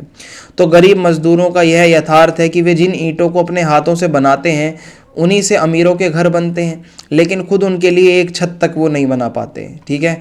तो जात पात, भेदभाव, अमीरों का अत्याचार, गरीबी की बेड़ियों में ये लोग जकड़े हुए हैं। अच्छी ज़िंदगी जीने का सपना तो देखते हैं, लेकिन समाज की जो हकीकत है वो हमेशा उनको उस दायरे में ही रखती है, कभी वो रियलिटी में नहीं हो पाता जो वो सोचते हैं। तो इस कहानी में मानो और सुखिया के माध्यम से ये दिखाया गया है कि जब हालात इंसान को चारों ओर से तोड़ देते हैं, तब या तो वह टूटकर इंसान बिखर जाता है या कोई नई राह तलाश कर आगे बढ़ जाता है। तो अंत में इस स्टोरी में होता क्या है, वे एक नई शुरुआत करते हैं और भट्टे को पीछे छोड़कर अपने भविष्य की तलाश में एक यात्रा पर निकल पड़ते हैं। तो ये कहानी गरीबों की मजबूरी, समाज में जो असमानता और एक बेहतर कल की खोज को दर्शाती है, जो कि मतलब मजदूरों की जो प्रॉब्लम्स है वो आपको देखने को मिलेंगी इसमें। तो देखो, भट्टे में ईंटों की पकाई का कार्य कैसे होता था। तो जो ईंटों का भट्टा होता है उसमें कच्ची ईंटों को जलाने की तैयारी चल रही थी। गलियों में ईंटों की दीवारें बनाई गई थी जो सुखिया को आकर्षित कर रही थी। भट्टे में ईंटों के बीच कोयला, लकड़ी, बुरादा और तिनके भरे गए थे ताकि आग जल सके। फिर है असगर ठेकेदार इस पूरी प्रक्रिया की निगरानी करता था, यानी कि वो सुपरवाइज़र की तरह देखता रहता था कि सारा काम सही से हो रहा है या नहीं। फिर है भट्टे का संचालन और मजदूरों की मेहनत। तो भट्टे में आग लगाने से पहले मालिक मुबारक सिंह ने एक धार्मिक पूजा करवाई। 24 घंटे मजदूरों की ड्यूटी लगाई गई थी क्योंकि उन्हें कोयला और बुरादा डालते रहना था। भट्टे में काम करना बहुत खतरनाक था क्योंकि अगर कोई गलती हो जाती है तो जान भी जा सकती थी। धुआं और तपिश से भरी यह जगह हर समय जलती रहती थी, यानी कि भट्टा बहुत ज़्यादा गर्म एरिया होता है। भट्टे का वातावरण कैसा था, चारों ओर धुआं ही धुआं, धुंध ही धुंध, दूर से देखने पर काले बादलों जैसा लगता था। रात में जलते कोयले की लाल चमक दिखती थी जो एक अलग ही दृश्य दिखता था। यहाँ का तापमान भी बहुत ज़्यादा रहता था, हर तरफ गर्मी रहती थी। सुखिया का अनुभव और जीवन से जुड़ाव। देखो, सुखिया इस पूरी प्रक्रिया को देख रहा है और भट्टे की गर्म हवा को महसूस भी कर रहा है। ठेकेदार ने उसे मजदूरी के लिए तैयार रहने को कहा कि भाई मजदूरी करनी है। सुखिया जैसे मजदूरों के लिए यह सिर्फ काम नहीं था बल्कि उनकी रोजी रोटी का जरिया था, क्योंकि वही एक काम था उनके पास। भट्टे में काम करने वाले लोग शहर से दूर रहते थे और यहाँ की ज़िंदगी में ही वो घुल मिल गए थे। फिर दिसंबर की ठंड में भी वो इसी माहौल में जीते और काम करते थे, कोई और काम नहीं करते थे वो। भट्टे में रहने की स्थिति कैसी थी, देखो, मजदूरों के रहने की जगह बहुत ख़राब थी। छोटी छोटी टीन की झोपड़ियाँ बनी हुई थी। इन झोपड़ियों में ना तो ठीक से हवा आती थी ना कोई रोशनी। दिन भर काम करने के बाद भी मजदूरों को आराम नहीं मिलता था क्योंकि रात में भी वो लोग तंग माहौल में ही सोते थे, झोपड़ियाँ कच्ची सी थी। भोजन की भी कठिनाई थी। महिलाएं जो है वो चूल्हे चौके का काम संभालती थी, लेकिन उनके पास भी सुविधाएं इतनी नहीं थी। चूल्हे ईंटों को जोड़कर बनाए गए थे जहाँ लकड़ियों और उपले जलाकर खाना बनता था, यानी कि चूल्हे टाइप से जो होता है ना गाँव का, वैसा हिसाब किताब है। सुखिया को यह महसूस हुआ कि भट्टे पर खाना बनाना गाँव के खाने से बहुत कठिन था और सुखिया ने मानो से कहा, अपने देश की सूखी रोटी भी परदेश के पकवानों से अच्छी होती है। यानी कि उनको अपने गाँव का वो सब याद आ रहा है कि भट्टे में वो सब व्यवस्था नहीं थी खाने की। यह दिखाता है कि सुखिया को अपने गाँव की याद आ रही है, जहाँ कम से कम खाना बनाने की तकलीफ तो इतनी ज़्यादा नहीं थी। ठीक है, खाना तो आसानी से बन जाता था। गांव और शहर के जीवन की तुलना। सुखिया को गांव की शांति पसंद थी, लेकिन मानो ने उसे समझाया कि गरीबी के लिए गांव में कोई सुविधा नहीं होती। तो भाई मानो ने कहा कि अगर इंसान गांव से बाहर निकलकर कमाने की हिम्मत ना करे तो ज़िंदगी कठिन हो जाती है। ठीक है, तो मानो समझ रही है। उसने सुखिया को समझाया कि शहर में कम से कम कमाई का मौका तो है, जबकि गांव में तो गरीब आदमी को कोई पूछता तक नहीं है। तो ये बातचीत होती है, गांव और शहर की वास्तविकता को दिखाया जाता है। जहां गांव में गरीबी होती है लेकिन सुकून है, वहीं शहर में कमाई है लेकिन सुकून नहीं है, संघर्ष ज़्यादा है। फिर है भविष्य की उम्मीद और मजदूरी। तो सुखिया को यह समझ आ गया कि उसकी ज़िंदगी भट्टे से जुड़ी हुई है और उसे अपनी मेहनत से ही आगे बढ़ना होगा। तो उसने असगर ठेकेदार के साथ काम जारी रखने का फैसला किया। पहली बार उसने 10 रुपये बचाए, जो उसके लिए बहुत बड़ी बात थी। रुपये देखकर सुखिया खुश हो गया और उसे लगा कि हाँ भाई, उसकी मेहनत धीरे धीरे उसकी ज़िंदगी को बदल सकती है। फिर है मजदूरों की दिनचर्या। अब सुखिया और मानो अब भट्टे की ज़िंदगी के अभ्यस्त हो चुके थे। उनको आदत हो गई थी भट्टे में रहने की। वे मिट्टी तैयार करने और तगारी भरने जैसे काम करने लगे। उनके साथ तीसरा मजदूर जसदेवा भी था, जो छोटी उम्र का था, लेकिन असगर ठेकेदार ने उसे भी काम पर लगा रखा था। तो मानो को अब मिट्टी डालने में तेज़ी आ गई थी, जिससे उसकी कमाई भी बढ़ गई। यानी कि मजदूरी कर रहे हैं वो, कोई मिट्टी डाल रहा है, कोई तसला उठा रहा है, कोई क्या कर रहा है। ठीक है, भट्टे का मालिक और नया माहौल। फिर क्या, मुबारक सिंह की गैर हाजिरी में उसका बेटा सूरज सिंह भट्टे का काम देखने आया। ठीक है, अब एक यहाँ पे मालिक है, जो कोई उसका बेटा आया है देखने, सूरज सिंह भट्टे का काम देखने। तो सूरज सिंह की मौजूदगी में भट्टे का माहौल बदल गया, क्योंकि मज़दूरों की हालत पहले से भी ज़्यादा ख़राब कर दी इसने। असगर ठेकेदार अब और भी निर्दयी हो गया और अर्दली नामक व्यक्ति को मज़दूरों पर निगरानी रखने का काम सौंपा गया। अर्दली नाम से एक बंदा था, वो सब पे निगरानी रखता था। अर्दली खुद बीड़ी पीता था और मज़दूरों पर हुक्म चलाता था कि चल भाई, ये काम ऐसे कर, वो काम वैसे कर। फिर है महेश और मज़दूरों की समस्या। भट्टे पर 3 महीने पहले एक नया मज़दूर है, महेश नाम से वो आया। महेश की हाल ही में अभी शादी हुई रिसेंटली में, इसलिए उसे उसकी पत्नी से अलग रहना बहुत दुखद लगता था। भाई नई नई शादी हुई है। धीरे धीरे महेश नशे का आदी हो गया और शराब में डूबने लगा, यानी कि वो नशा करने लगा। मज़दूरों के लिए सबसे बड़ी समस्या थी साफ़ सफाई की कमी। ठीक है, क्योंकि एक तो भाई हैंडपंप के पास बैठकर ही वो दातुन करते थे, किसी के पास साबुन तक नहीं था, कीचड़ में वो नहाते थे, मिट्टी से ही उठा के शरीर पर रगड़ देते थे। भट्टे का माहौल और भोजन की स्थिति। अबे भट्टे में हर समय जो चूल्हा जलता है उससे धुआं उठता रहता था। ज़्यादातर लोग रोटी के साथ सिर्फ लाल मिर्च की चटनी खाते थे, वो दाल सब्जी का खर्च नहीं उठा पाते थे भाई। शाम होते ही मज़दूर हैंडपंप के पास इकट्ठा होकर अपनी थकान मिटाने की कोशिश करते थे। धीरे धीरे सबकी सांवली त्वचा लाल मिट्टी में ढकने लगी और भट्टे का हिस्सा बन गई। यानी कि वो मिट्टी और वो सब जो भट्टे की लाल लाल से होती है, तो उनकी त्वचा भी लाल लाल होने लगी। मज़दूरों का मनोरंजन। तो भट्टे की ज़िंदगी बहुत बेरंग थी, बोरिंग सी थी, बंदी बंदाई सी थी, लेकिन किसी तरीके से वो लोग खुशी ढूंढने की कोशिश भी करते थे। तो मज़दूरों में से किसी के पास ट्रांजिस्टर होता था, जो सुबह शाम गाने बजाता था, जिसमें वो सुनते थे। तो इससे क्या है, एक नीरस ज़िंदगी में रस आया। ठीक है, कुछ हलचल पैदा हुई जो मज़दूरों को राहत देती है। भट्टे में मेहनत और लाल पकी ईंटें। तो कई दिनों तक भट्टे की आग जलती रहती थी, फिर भट्टा खोला जाता था, तप कर लाल हुई पक्की ईंटें बाहर निकाली जाती थी। जब वो पक्के से एकदम मतलब भट्टे में एकदम पक जाती थी, तो सुखिया और मानो ने खुशी खुशी अपनी मेहनत की पकी हुई ईंटों को देखा कि देखो भाई कितनी बढ़िया ईंट पकी है। मानो के मन में एक सवाल उठा कि एक ईंट कितने में बिकती होगी। तो जब असगर ने जवाब दिया कि ईंटों की कीमत उसकी सामग्री और मेहनत से ज़्यादा होती है, तो सुखिया को एहसास हुआ कि वह खुद भी उन्हीं ईंटों की तरह तपकर मजबूत बन रहा था। समझ रहे हो कि वो ईंट को अपने से रिलेट कर रहा है और वो कह रहा है ये जो मेरी जीवन की प्रॉब्लम है, समझो मैं खुद एक ईंट भट्टे में पक रहा हूँ, जब पक जाऊँगा तो मेरी कीमत भी ज़्यादा होगी। जाति और वर्ग शोषण की व्याख्या।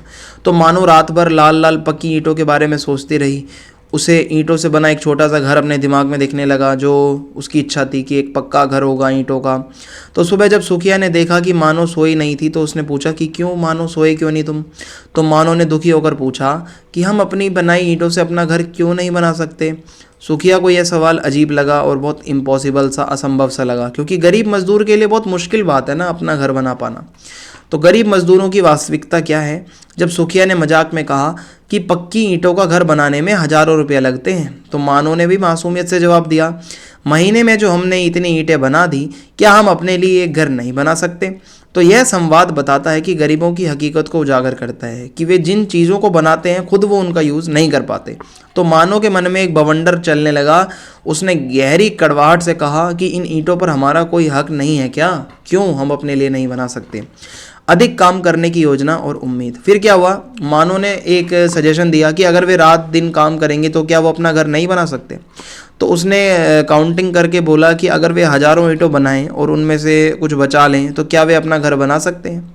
तो सुखिया को ये बातें इम्पॉसिबल सी लग रही थी, लेकिन मानो दृढ़ निश्चय कर चुकी थी कि उसको अपना घर चाहिए, तो उसको अपना घर चाहिए। उसने कहा, कुछ भी करूंगी, तुम चाहो तो रात दिन काम करेंगे, मुझे एक पक्की ईंटों का घर चाहिए अपने गाँव में। तो ये दर्शाता है कि गरीबों के लिए एक घर सिर्फ चार दीवारी नहीं बल्कि सम्मान का प्रतीक है और स्थिरता का प्रतीक है। भट्टे पर जिंदगी की कठोर सच्चाई।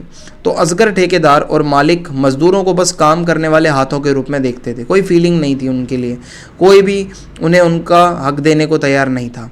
मानो को ये समझ आ गया था कि भाई गरीबों की मेहनत से बनी चीज़ें अमीरों के लिए होती है, ना कि हमारे लिए। ठीक है, हम जो भी बनाएंगे वो अमीर लोग ही यूज़ करेंगे। सूरज सिंह का भट्टे पर आना और अत्याचार। तो एक दिन फिर सूरज सिंह खुद भट्टे पर आया और असगर ठेकेदार से मानो को दफ्तर में बुलाने को कहा कि इस मानो को दफ्तर में बुलाओ। असगर ठेकेदार इस आदेश का विरोध नहीं कर सका क्योंकि सूरज सिंह मालिक का बेटा है, भाई उसकी कैसे बात ना माने। मानो को बुलाया गया और वो बहुत सहमी हुई थी। दफ्तर में पहुंची। सूरज सिंह ने उसे देखकर गुस्से और क्रूरता से बोला और बातें करी। तो जसदेवा जो एक और मजदूर था ये सब देख रहा था, उसे सूरज सिंह का व्यवहार पसंद नहीं आया कि यार ऐसे कैसे बात कर रहा है लेडीज से। जसदेवा पर अत्याचार और मजदूरों का भय। हुआ क्या, जब जसदेवा ने इसका विरोध किया कि आप मालिक ऐसा क्यों बोल रहे हो उसे, तो सूरज सिंह ने उसे बहुत बेरहमी से पीटा। भाई मजदूरों ने देखा लेकिन कोई उसकी मदद नहीं कर सका क्योंकि वो सभी डरे हुए थे कि हम काम से न निकल जाएं। तो सूरज सिंह ने जसदेवा को अधमरा कर दिया मार मार कर। सभी मजदूर डर कर चुप हो गए। तो इस घटना ने सुखिया और मानो को अंदर तक हिला दिया क्योंकि उन्होंने ये महसूस किया कि गरीब मजदूरों की कोई आवाज़ नहीं होती, अगर कुछ बोलोगे तो ऐसे ही पीटे जाओगे।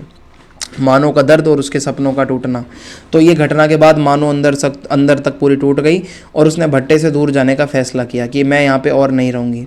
लेकिन उसे पता था कि ये इतना इजी नहीं है। उसका सपना था कि वह पक्की ईंटों का घर बनाए, लेकिन अब यह सपना और भी दूर लगने लगा और अब वह खुद को असहाय और बेबस महसूस कर रही थी। गरीबों का संघर्ष और उनकी मजबूरी। तो मानो बोलती है, मजदूरों के लिए कोई इंसाफ नहीं होता। सुखिया ने उसे समझाने की कोशिश करी कि वे बस मजदूर हैं जिनकी ज़िंदगी दूसरों के इशारों पर चलती है। तो मानो ने दुखी होकर बोला कि हम अपनी बनाई ईंटों से अपना घर क्यों नहीं बना सकते। तो कोई जवाब ही नहीं था उसके पास, क्योंकि गरीबों के लिए घर बनाना बस एक सपना ही होता है। भूख, जात पात और जसदेवा का संघर्ष। फिर जसदेवा ने मानो से कहा कि देखो, कुछ मजदूर उसके हाथ की रोटी नहीं खाएंगे क्योंकि वह ऊंची जाति का है। मानो ने इसका विरोध किया और पूछा कि भाई अगर हम एक मज़दूर एक साथ खा पी भी नहीं सकते तो हम एक साथ काम कैसे करेंगे। तो इससे पता चलता है कि गरीबी में जो मज़दूर है ना, वो भी मज़दूर तक भी जात पात में हैं, मतलब जुड़े हुए जात पात मज़दूरों के बीच में भी है। तो जसदेवा को ये सुनकर बहुत दुख हुआ और उसे समाज की कठोर सच्चाई का पता चला कि आज भी जात पात है। मानो की बेचैनी और जसदेवा का साथ। तो मानो इस पूरे माहौल में बहुत व्याकुल हो गई। उसे लगा कि अब उसका सपना अधूरा रहेगा। जसदेवा उसकी चिंता को समझ रहा था कि लेकिन भाई वो खुद बेबस था, वो क्या करता, खुद पिट के आ रहा है वो। तो वो सिर्फ हिम्मत बंधाने के अलावा कुछ नहीं कर सकता। वो यही कह सकता है कि भाई हिम्मत रखो। सूरज सिंह और मानो का संघर्ष। तो सूरज सिंह को मानो की बगावत पसंद नहीं आती थी, तो उसने ठेकेदार से कह दिया कि अब मानो और सुखिया की मजदूरी नहीं दी जाएगी और उनसे और अधिक काम लिया जाएगा, समझ रहे हो, और अत्याचार करो उन पर। तो मानो को ये एहसास हो गया था कि गरीबों की मेहनत का कोई मोल नहीं है। उसने अब सपना छोड़ दिया कि वह कभी अपनी पक्की ईंटों का घर बना पाएगी। सपनों का टूटना, मानो का अंत। अगले दिन जब ईंटों की गिनती की जा रही थी तो मानो ने देखा कि उसकी बनाई ईंटें टूट चुकी थी। भाई फिर वो हैरान हो गई, दुखी हो गई। उसे लगा जैसे उसका सपना चकनाचूर हो गया, इतनी मेहनत करी थी उसने। मजदूरों ने हल्ला मचाना शुरू किया और मानो बस चुपचाप खड़ी रह गई। उसकी हिम्मत पूरी तरीके से टूट गई और वो वहाँ से चली गई हमेशा के लिए। टूटी ईंटें और टूटती उम्मीदें। तो जब टूटी फूटी ईंटों को देखा गया तो सुखिया और मानो की आंखों में आंसू आ गए। मानो को फील हो गया, एहसास हो गया कि उसकी मेहनत और सपने बिखर चुके हैं। असगर ठेकेदार ने साफ कह दिया कि टूटी हुई ईंटों का कोई यूज़ नहीं है तो इसकी मजदूरी नहीं मिलेगी। ये सब सुनकर मानो को एहसास हो गया कि गरीबों की मेहनत की भी कोई कीमत नहीं होती। नई राह की ओर कदम। अब मानो की आंख में एक दर्द था, हताशा थी, लेकिन सुखिया ने उसका हाथ पकड़ा और कहा कि देख चल, ये लोग हमारा घर ना बनने देंगे, हम कहीं और चल के काम करेंगे। तो ये संवाद उसकी हार को स्वीकार करने की बजाय एक नई उम्मीद की ओर बढ़ने का संकेत का, कि हमें हार नहीं माननी, हम कुछ नया करेंगे। तो मानो को ये समझ आ गया कि अब वह इस जगह पर नहीं रुक सकती। तो सुखिया और मानो एक नई डायरेक्शन में जाने का फैसला लेते हैं, एक नई चीज़ शुरू करना चाहते थे, खाना बदोशी की नई यात्रा। तो सुखिया और मानो ने पीछे मुड़कर नहीं देखा, भट्टा छोड़ दिया। उनके लिए ये जगह अब सिर्फ अतीत का एक दुखद अध्याय थी, एक पास्ट था जो बीत गया था। जसदेवा भी अब उनके साथ आ सकता था, लेकिन उसकी सोच और परिस्थितियां उसे वहीं रोकने वाली थी। तो मानो को ये एहसास हो गया कि अब उसे कहीं और जाना होगा, शायद किसी नई जगह पर एक नया अवसर तलाशना होगा। तो इसका निष्कर्ष यही बनता है कि गरीब मजदूरों की ज़िंदगी, उनका संघर्ष, उनके सपने, वो सब दिखाया गया है कि कैसे सपने टूटे तो वो अंत नहीं है, बल्कि वहाँ से वो एक नई चीज़ की तलाश में जाते हैं कि हालात कठिन कितने भी हों, अगर इंसान में हिम्मत और जज्बा है तो वो फिर खड़ा हो सकता है, फिर नई शुरुआत कर सकता है। अब हमारा अगला चैप्टर है उसकी माँ। उसकी माँ चैप्टर को समझते हैं। तो ये कहानी एक ऐसी युवा पीढ़ी को दिखाती है जो देश के बुरे हालातों से, बुरी स्थिति से परेशान है, और इन सभी बुरी स्थिति के लिए वो सरकार को जिम्मेदार मानती है युवा पीढ़ी। तो इस व्यवस्था को ख़त्म करना चाहते हैं कुछ युवा लोग, क्योंकि उन्हें लगता है कि अन्याय और शोषण बहुत ज़्यादा हो रहा है। तो एक तरफ तो युवा लोग बदलाव के लिए संघर्ष कर रहे हैं, वहीं दूसरी ओर जो पुरानी पीढ़ी है, जो उनके माँ बाप हैं, वो चुपचाप रहते हैं, सब देखते हैं, कुछ करते नहीं हैं। तो इसी बीच एक माँ अपने बेटे को बचाने की पूरी कोशिश करती है, लेकिन वो सफल नहीं हो पाती। आखिर में वो खुद भी इस संघर्ष में हार जाती है। क्या संघर्ष है, क्या बचाना चाहती थी, ये कहानी के अंदर पता चलेगा। तो सबसे पहले हम देखते हैं लेखक द्वारा अपना समय बिताने की कोशिश करना। तो होता कुछ इस तरीके से है कि दोपहर के भोजन के बाद लेखक थोड़ा आराम करता है, लेकिन ऊब महसूस होने लगती है उसे थोड़ी वो बोर हो जाता है जो इस स्टोरी का लेखक है, और वो समय काटने के लिए अपने पढ़ने लिखने के कमरे में जाता है और वहाँ रखी किताबों को देखने लगता है। और वह सोचता है कि किसी महान लेखक की किसी किताब को, किसी कृति को पढ़ा जाए, लेकिन किताबों की अधिकता इतनी किताबें थी कि वो तय नहीं कर पाता क्या पढ़े। तो केवल उनके नाम पढ़ते पढ़ते ही वो परेशान हो जाता है, इतनी किताबें थी। फिर लेखक के घर पुलिस अधिकारी का आना। तो जब लेखक किताब चुनने की कोशिश कर रहा था, तभी अचानक मोटर की आवाज़ सुनाई देती है। उसे लगता है कोई मित्र आया होगा, तो नौकर कार्ड देकर बताता है कि पुलिस अधिकारी मिलने आए हैं। लेखक घबरा जाता है, भाई पुलिस कैसे आ गई मेरे घर पे। तो पुलिस अधिकारी अपने अचानक आने के लिए माफ़ी मांगता है और एक तस्वीर दिखाकर पूछता है कि क्या आप इसे पहचानते हो। तो लेखक तुरंत पहचान लेता है कि यह तो लाल है, जो अपने घर में माँ जानकी के साथ रहता था, है ना। वो जान लेता है भाई वो बंदा कौन था। अब हम लाल के बारे में समझते हैं कि इसका बैकग्राउंड क्या है। तो लेखक जो है वो लाल को बचपन से जानता था। 7-8 साल पहले लाल के पिता रामनाथ का निधन हो गया था। रामनाथ लेखक की जमींदारी के मुख्य मैनेजर भी थे, और अब परिवार में सिर्फ लाल और उसकी माँ, ये दो ही लोग हैं। माँ का नाम जानकी है और बेटा है उसका लाल। तो रामनाथ ने लेखक के पास कुछ रुपए जमा कर रखे थे, जिससे उनका घर चलता था। लाल जो है वो लंबा, सुंदर और तेजस्वी युवक था जो कॉलेज में पढ़ा करता था। तो उसकी माँ को उम्मीद थी कि वह जल्द ही नौकरी करके परिवार संभाल लेगा। तो लेखक को यह जानने की उत्सुकता होती है कि पुलिस अधिकारी लाल के बारे में क्यों पूछ रहे हैं, तो भाई ऐसा क्या हो गया है। लेकिन अधिकारी ज़्यादा कुछ नहीं बताते, बस लेखक को इस परिवार से सतर्क रहने की सलाह देते हैं कि भाई इनसे बच के रहना। तो लेखक द्वारा लाल को सलाह देना। तो लेखक फिर लाल से मिलकर कहता है कि वह सरकार के खिलाफ षड्यंत्र कर रहा है। इस पर लाल जवाब देता है कि वह किसी षड्यंत्र में शामिल नहीं है भाई, लेकिन उसके विचार स्वतंत्र हैं, यानी कि मैं किसी के खिलाफ षड्यंत्र नहीं कर रहा। हमारे देश की जो खराब हालात है, जो गुलामी जैसी स्थिति है, मैं उससे दुखी हूँ। तो लेखक लाल से कहता है अगर तुम षड्यंत्र या विद्रोह में नहीं हो तो ये बातें क्यों कर रहे हो, इससे क्या मिलेगा।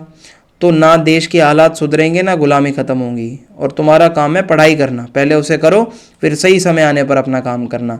परिवार और देश की प्रतिष्ठा बचानी होगी तुम्हें। पहले अपने घर को संभालो, फिर सरकार सुधारने की सोचो। मैं सिर्फ तुम्हारा चाचा नहीं, तुम्हारे पिता के समान हूँ। तो तुम्हें देखकर मुझे तुम्हारे पिता रामनाथ और तुम्हारी बूढ़ी माँ की चिंता होती है। तुम जो है ये डिसिप्लिन में रहो, अनुशासनहीन मत बनो। तो लाल की माँ भी लेखक की बात का समर्थन करती है और कहती है बेटा चाचा जी जो कह रहे हैं मान जाओ, यह तुम्हारे भले की ही बात कह रहे हैं, ऐसे सरकार के खिलाफ कुछ मत लिखा करो, कुछ मत बोला करो। तो लेखक और लाल के बीच मतभेद होते हैं। लेखक और लाल के बीच शासन व्यवस्था को लेकर मतभेद रहता ही है। लाल कहता है चाचा जी इस पराधीनता के मामले में हम दोनों अलग विचार रखते हैं, आप सरकार के समर्थक हैं और मैं सरकार का विरोधी। मैं तो पसंद नहीं करता ऐसा कुछ भी सरकार गलत काम करेगी तो। आप अपनी सोच को सही मानते हैं और मैं अपनी सोच को, तो आप अपनी स्थिति छोड़ नहीं सकते और मैं भी अपनी नहीं छोड़ सकता। तो भाई वो बहस करता है चाचा जी से। यह सुनकर लेखक लाल से कहता है कि तुम्हारी कल्पनाएं क्या हैं, मुझे भी सुनने दो, आजकल के लड़के कॉलेज तक पहुंचते पहुंचते कैसे सपने देखते हैं। तो लाल कहता है कि मेरी कल्पना यह है कि जो समाज और देश को नष्ट करके सत्ता में बना रहे उसका विनाश करूंगा, और मैं चाहता हूं कि ऐसे क्रूर और अत्याचारी शासन का अंत हो और इसमें मेरा भी योगदान हो। यानी कि वो क्रांतिकारी बंदा है। तो लेखक कहता है कि तुम्हारे हाथ कमज़ोर हैं, अगर तुम ऐसी चीज़ों में उलझोगे तो बर्बाद हो जाओगे। फिर लाल कहता है कि चाचा जी नष्ट हो जाना यहाँ का नियम है, जो कुछ बना है वह बिगड़ेगा भी, लेकिन डर के कारण हम अपने कर्तव्य से तो पीछे नहीं हटेंगे ना। तो जब कर्म करने का समय आता है तो हमारी भुजाएं भगवान की सहस्त्र भुजाओं की तरह शक्तिशाली हो जाती हैं। तो क्रांति करो, कर्म करो, अगर जरूरत पड़ी तो मैं षड्यंत्र, विद्रोह और यहाँ तक कि हत्या करने से भी पीछे नहीं हटूंगा अगर मेरे देश की बात है तो। लेखक द्वारा लाल को और उसके मित्रों के बारे में जानकारी लेना। तो एक दिन जब लाल की माँ लेखक की पत्नी से मिलने उनके घर जाती है तो लेखक लाल के बारे में जानकारी लेना चाहता है। वह जानकी यानी कि उसके माँ से पूछता है तुम्हारे घर में लाल के साथ कौन कौन लड़के आते हैं। तो जानकी बताती है कि मैं क्या जानूँ बाबू, लेकिन वे सब मेरे लाल की तरह ही प्यारे लगते हैं, वे सब बेपरवाह हैं, वे इतना हंसते गाते और मस्ती करते हैं कि मैं मंत्रमुग्ध हो जाती हूँ। फिर वह बताती है कि उनमें से एक लड़का बहुत मजाकिया है, बहुत ताकतवर और हट्टा कट्टा दिखता है, वह मुझे भारत माता कहकर बुलाता है और मेरी तुलना भारत माता से करता है। इसके बाद जानकी बोलती है 1 महीने पहले की बात है, एक लड़का कह रहा था कि पुलिस वाले बेगुनाह बच्चों को शक के आधार पर परेशान करते हैं, मारते भी हैं और सताते भी हैं। तो सरकार बहुत अन्याय करती है, अत्याचारी है, इसे स्वीकार करना अपने धर्म, कर्म और आत्मा को भूलने जैसा है। यानी कि ये सब स्वीकार्य नहीं है, आवाज़ उठानी पड़ेगी इसके खिलाफ। दूसरा लड़का उत्तेजित होकर बोला कि ये विदेशी शासन कौन होते हैं हमें ज़बरदस्ती राजभक्ति सिखाने वाले, ठीक है, वे हमारी छाती पर तोप रखकर हमें दबाए रखना चाहते हैं क्या। यानी कि ये विदेशी शासक जो बाहर के लोग हम पे शासन कर रहे हैं ये कौन होते हैं, क्या वो हमें दबाना चाहते हैं गोली बंदूक दिखाकर, तोप दिखाकर। लेकिन इस देश के लोग अपनी आत्मा को कुचलते जा रहे हैं सिर्फ शरीर की रक्षा के लिए, नाश हो इस गुलामी का। यानी कि इस गुलामी की जंजीरों को तोड़ना पड़ेगा। तीसरा लड़का कहता है सरकार ने हमारे पढ़ने लिखने के साधनों को जानबूझकर सीमित कर दिया है ताकि लोग अज्ञानी रहें। तो लोगों को कमज़ोर और गुलाम बनाए रखने के लिए अपमानजनक और अमानवीय कानून बनाए जा रहे हैं, गरीबों का खून चूसा जा रहा है, सेना और पुलिस को शराब, मांस और आराम से मतलब सरकार जो है वो सेना और पुलिस को शराब, मांस और आराम से रखती है जबकि गरीब परेशान है। यह सरकार धीरे धीरे हमारी आस्था, जीवन और धन को चूस रही है। जानकी आगे कहती है कि ये 4-5 लड़के जब भी मिलते हैं ऐसी ही बातें करते हैं। तो लाल के दोस्त भी उसी की तरह बेफिक्र हैं, जोशीले हैं। तो भाई लेखक कहता है कि यह बहुत गलत है, उसे समझाओ ऐसा सब ना करे। लाल और उसके मित्रों की गिरफ्तारी। तो लेखक कुछ दिनों के लिए जमींदारी के काम से बाहर गया हुआ था, तो लौटने पर उसकी पत्नी ने बताया कि वही हुआ जिसका डर था। कल पुलिस ने लाल के घर को घेरा और 12 घंटे तक तलाशी ली। लाल और उसके 12-15 साथी को गिरफ्तार कर लिया गया। उनके घरों से हथियार, कारतूस और कुछ लेटर पत्र मिले हैं। उन पर हत्या, षड्यंत्र और सरकार के खिलाफ बगावत के आरोप लगा दिए गए हैं। फिर है जानकी का साहस और ममता। तो जानकी पूरी कहानी में अपने सरल स्वभाव और साहस के कारण मुख्य पात्र है, क्योंकि लाल की गिरफ्तारी के बाद भी वो हिम्मत हारती नहीं है। लेखक की पत्नी उसे अपने घर बुलाती है, लेकिन वह नौकर से कहलवा देती है कि मैं पराठे बना रही हूँ, हलवा और सब्जी भी बनानी है, नहीं तो वे बेचारे बच्चे जेल में भूखे रह जाएंगे। तो भाई देख रहे हो माँ का दिल। यह सरकार उत्साही बच्चों की दुश्मन है, उन्हें भूखा मारना चाहती है, लेकिन मेरे रहते ऐसा नहीं होने दूंगी। मेरे बच्चों को मैं खाना दूंगी, डालो जेल में। वह अपने गहने, बर्तन और जो भी कुछ बचा था सब बेचकर उन बच्चों को रोज खाना भेजती है। फिर वकीलों के पास जाकर गिड़गिड़ाती है, ये सब झूठे आरोप लगा दिए हैं हमारे बच्चों पर, ना जाने पुलिस ने कहाँ से हथियार निकाल लिए, वे बच्चे तो बस बातें ही करते थे। मैं भगवान की कसम खाकर कह सकती हूँ कि वे सब लोग मासूम हैं। क्या फूल जैसे बच्चे हत्या कर सकते हैं। तो जानकी दिन ब दिन कमज़ोर होती जा रही थी, उसकी कमर झुक गई थी, आंखें बुझने वाली थी। लेकिन फिर भी वो उन बच्चों के लिए दौड़ भाग करती थी। उसे भरोसा था कि लाल और उसके साथी एक दिन घर लौटेंगे और माँ कहकर उसको पुकारेंगे। लाल और उसके मित्रों की निडरता। तो जानकी का हौसला उस दिन टूट गया जब अदालत ने लाल, उसके दोस्त बंगड़ और 2 अन्य लड़कों को फांसी और 7 से 10 साल की सज़ा सुना दी। तो भाई अदालत के बाहर वह झुकी हुई खड़ी थी। बच्चे बेड़ियां बजाते हुए मस्ती से झूमते हुए बाहर आए, हाथों में बेड़ियां थी। सबसे पहले बंगड़ ने जो है बुढ़िया को देखा और मजाक में कहा, अरे तूने तो हमें हलवा खिलाकर इतना मजबूत बना दिया कि फांसी की रस्सी भी टूट जाए, लेकिन तू तो खुद ही कमज़ोर होती जा रही है, क्या तेरे लिए घर में खाना नहीं है?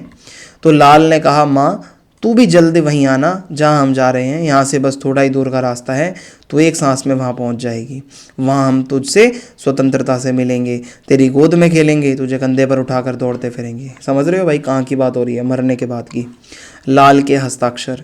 तो लाल और उसके साथियों की गिरफ्तारी के बाद लोग जानकी से मिलने से भी डरने लगे कि कोई भाई हमें उससे मिला हुआ ना समझ ले। कोई उसे रास्ते में देखता तो ऐसा लगता है कि वो अनजान बन जाए। तो खुद लेखक भी उससे दूर रहने लगा। कौन विद्रोही की माँ से संबंध रखेगा भाई, अपनी गर्दन थोड़ी कोई फंसवानी है। तो एक दिन लेखक ने अपने पुस्तकालय में किताब देखी जिस पर लाल के हस्ताक्षर थे। उसे याद आया कि लाल जो है 3 साल पहले यह किताब उसे मांग कर ले गया था। तो लेखक ने तुरंत रबड़ से उसका नाम तक मिटा दिया कि भाई कभी कोई शक के उसमें मुझे भी ना पकड़ ले कि ये तो लाल का कुछ जानकार है। उसे डर था कि वही कोई मतलब अपराधी के साथ इसका संबंध कैसे है लेखक का। तो लेखक द्वारा लाल का पत्र पढ़ना। जानकी एक दिन लेखक के पास आई और लाल का आखिरी पत्र पढ़वाने लगी। पत्र पढ़ते ही लेखक का दिल भारी हो गया। कांपते हाथों से उसने पत्र वापस उस भयानक लिफाफे में रख दिया। लेखक की पत्नी रोते रोते हिचकियाँ लेने लगी, लेकिन जानकी शांत थी और वह लकड़ी के सहारे झुकी हुई थी। आंखें खुली हुई थी लेकिन उसमें कोई भाव नहीं था, मानो वो बहुत ज़्यादा स्थिर थी। फिर वह चुपचाप कमरे से बाहर चली गई, लाठी टेकते हुए धीरे धीरे धीरे आगे गई। लेखक एकदम शून्य सा हो गया, देखकर सैड हो गया। फिर वो धम से कुर्सी पर गिर पड़ा। उसका सिर घूमने लगा, ना लाल के लिए ना ही सजा के लिए, बल्कि उस बेचारी भोली बूढ़ी माँ जानकी के लिए। लेखक को लाल की माँ की कराह सुनाई देना। तो लेखक को ऐसा लगा जैसे लाल की माँ कराह रही हो, एकदम चिल्ला रही हो, लेकिन उसको लगा कि ये कोई भ्रम है। सोचने लगा कि वह कितनी निशब्द थी। अगर प्रकृति को ऐसी निशब्दता मिलती तो तूफान आ जाता, यानी कि इतनी शांत कैसे थी वो। समुद्र से पाकर उफान पर आ जाता, यानी कि वो कुछ लाइनें बोलता है इस तरीके से। जब रामनाथ की मृत्यु हुई थी तब भी वह इस तरह नहीं रोई थी जैसे आम स्त्रियां ऐसे समय तड़पती हैं। जब उसका पति मरा था तब वो इतना नहीं रोई थी जितना वो अपने बेटे के लिए रो रही थी। तो धीरे धीरे धीरे अंधकार मिटने लगा। उषा पहले पीली हुई, फिर लाल, यानी कि यहाँ पे सुबह की बात हो रही है। अंधकार मिटने लगा। सूर्य क्षितिज के किनारे पर आकर पवित्र भाव से खड़ा हो गया। लेखक को अचानक लाल के पत्र की याद आ गई जिस पे लिखा था माँ। ठीक है, तो उसमें क्या था, लाल की माँ का फिर अंत होता है। लेखक ने नौकर को लाल की माँ का हाल जानने के लिए भेजा कि देखो जरा वो कैसी है। तो कुछ देर बाद नौकर आया, घबराया हुआ था और बोला, हुजूर उनकी हालत बहुत अजीब है। घर पर ताला लगा है, दरवाजे पर पाँव पसारे वो बैठी है, हाथ में कोई चिट्ठी पकड़े हुए है, मुंह खुला हुआ है, मरी हुई लग रही है। हाँ सरकार, विश्वास मानिए उसकी सांस बंद हो चुकी है, आंखें खुली रह गई हैं। तो लाल भी गया, उसकी माँ भी गई। ठीक है, इस तरीके से ये स्टोरी खत्म। तो अब हमारा जो अगला चैप्टर है वो है भारतवर्ष की उन्नति कैसे हो सकती है। तो इसको समझते हैं। तो भारतेंदु द्वारा बलिया नगर वासियों की प्रशंसा। तो भारतेंदु जी कैरेक्टर हैं इसमें और वो बलिया नाम की एक जगह है, वहाँ के लोगों की प्रशंसा करते हैं। तो भारतेंदु जी जब बलिया नगर गए तो उन्होंने वहाँ के लोगों की बहुत प्रशंसा करी। उनके भाषण को सुनने के लिए लोग अपने सारे कामकाज छोड़कर आए थे, जिससे भारतेंदु जी को बहुत अच्छा लगा। वे कहते हैं कि बनारस जैसे बड़े शहर में भी उन्हें ऐसा उत्साह नहीं दिखा। उन्होंने बलिया के कलेक्टर रॉबर्ट साहब की भी तारीफ करी और उनकी तुलना अकबर से कर दी। इसके अलावा उन्होंने अबुल फजल, बीरबल, टोडरमल, मुंशी चतुर्भुज सहाय, मुंशी बिहारी लाल जैसे प्रसिद्ध लोगों की भी सराहना करी। यानी कि वो बहुत बड़े बड़े लोगों का नाम ले रहे थे वहाँ पे। फिर है भारतीयों की असहाय स्थिति। तो भारतेंदु जी ने भारतीय समाज को एक रेलगाड़ी की तरह बताया कि हमारा समाज एक रेलगाड़ी की तरह है, जिसमें फर्स्ट क्लास और सेकंड क्लास के डिब्बे तो हैं, लेकिन बिना इंजन के वे आगे नहीं बढ़ सकते। उन्होंने कहा कि भारतीयों को नेतृत्व करने वाला कोई इंसान चाहिए जो कि उनके पास नहीं है, और अगर उन्हें सही मार्गदर्शन मिलेगा तो वो अपनी ताकत पहचान सकते हैं। और वो व्यंग करते हुए कहते हैं मस्ती मजाक में कि राजा महाराजा और अमीर लोग जो देश का नेतृत्व कर सकते थे वे सिर्फ अपने भोग विलास और मज़े में व्यस्त हैं। ऐसी स्थिति में देश कैसे आगे बढ़ेगा, क्योंकि सभी लोग तो मौज मस्ती में मस्त हैं। फिर है भारतीयों का आलस्य। भारतेंदु जी कहते हैं कि भारतीयों के आलसी रवैये पर वो कटाक्ष करते हैं कि आलसी मत बनो। उन्होंने कहा कि आज के दौर में दुनिया तेज़ी से आगे बढ़ रही है। अमेरिका, इंग्लैंड, फ्रांस, जापान के लोग आगे बढ़ते जा रहे हैं, लेकिन भारतीय लोग एक्टिव नहीं हैं, निष्क्रिय हैं। बस वो घर बैठे बैठे बेकार की बातें करते हैं। उन्होंने कहा कि जापानी लोग भी तो मेहनत करते हैं, लेकिन भारतीयों को देखकर ऐसा लगता है कि वो अपनी मूर्खता के कारण कुछ करने के लिए तैयार ही नहीं होते, यानी कि भारत के जो लोग हैं वो मूर्ख हैं। फिर है अंग्रेजी शासन की प्रशंसा। भारतेंदु जी ने कहा कि अगर अंग्रेज़ों के शासन में भी भारतीय लोग उन्नति ना करें तो यह उनकी बदकिस्मती है, क्योंकि अंग्रेजी लोग तो बहुत पढ़े लिखे हैं, है ना, और वो कहते हैं कि भाई इस टाइम पे ही मौका है, अपनी उन्नति कर लो। उन्होंने एक उदाहरण से समझाया कि अगर किसी महिला को अपने पति से मिलने का मौका मिले और वह शर्म के कारण बात तक ना कर पाए तो यह उसकी बदनसीबी है। इसी तरह अगर अंग्रेज़ों की सुविधाओं के बावजूद भी भारतीय प्रगति नहीं कर पाए तो हमारी ही गलती होगी भाई इसमें। भारतीयों की विदेशी लोगों से तुलना। तो जब भारतीयों से देश की उन्नति में योगदान देने को कहा जाता है तो वे कहते हैं कि उनके पास पेट भरने की चिंता के अलावा समय ही नहीं है, भाई पैसे ही नहीं है। भारतेंदु जी बताते हैं कि इंग्लैंड का भी कभी यही हाल था, लेकिन उन्होंने भी तो मेहनत करे, अपने हालात बदले। वहाँ के किसान और मजदूर भी तो अपने काम के साथ साथ नई तकनीकों और आविष्कारों पर बातचीत करते हैं। इंग्लैंड में गाड़ी वान भी अखबार पढ़ते हैं, और जबकि भारत में लोग हुक्का पीते और बेकार की बातें करते हैं। यानी कि वो कहते हैं कि भारत में जितना आलस होगा उतना ही बड़ा व्यक्ति माना जाता है, जबकि विदेशों में समय का सदुपयोग होता है। यानी कि लोग बाहर समय वेस्ट नहीं करते। हमारे यहाँ लोग हुक्का गुड़गुड़ाते हुए समय टाइम पास करते हैं।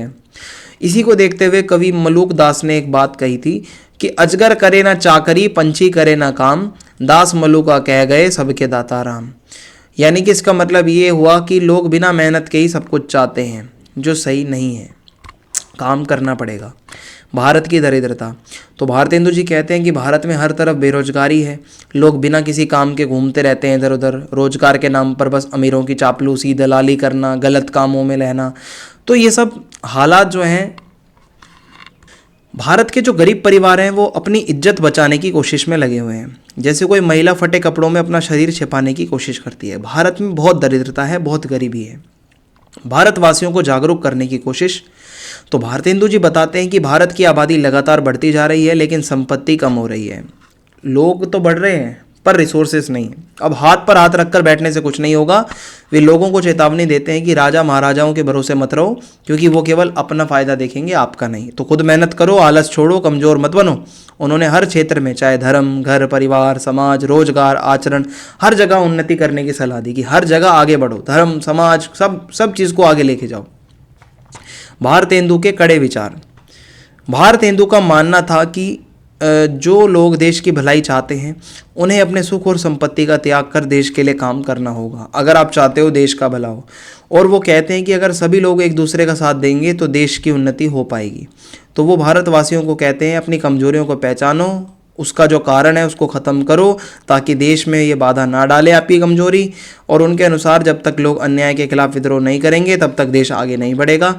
और भारत की उन्नति का क्या आधार है?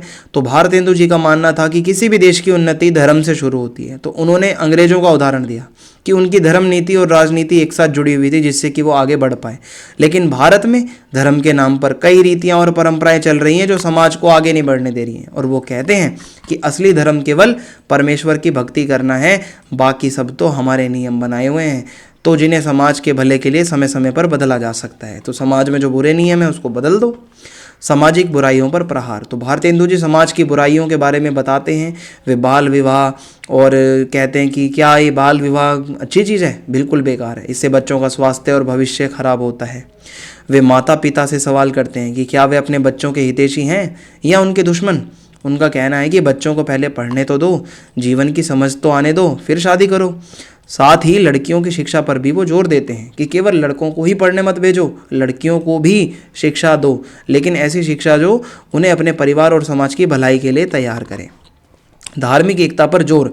फिर भारतेंदु जी कहते हैं जातियों के नाम पर, धर्म के नाम पर, वर्गों के नाम पर बटो मत। वो सांप्रदायिकता और अलगाव को देश की उन्नति में सबसे बड़ी बाधा मानते हैं कि ये जो धर्म के नाम पर दंगे होते हैं, अलगाववाद की विचारधारा है, ये बहुत गलत है। इसलिए वो लोगों को कहते हैं एक रहो, ठीक है। और वो बोलते हैं भाइयों, वैष्णव शाक्त आदि मतभेदों को छोड़ो, यह समय आपसी झगड़ों का नहीं है।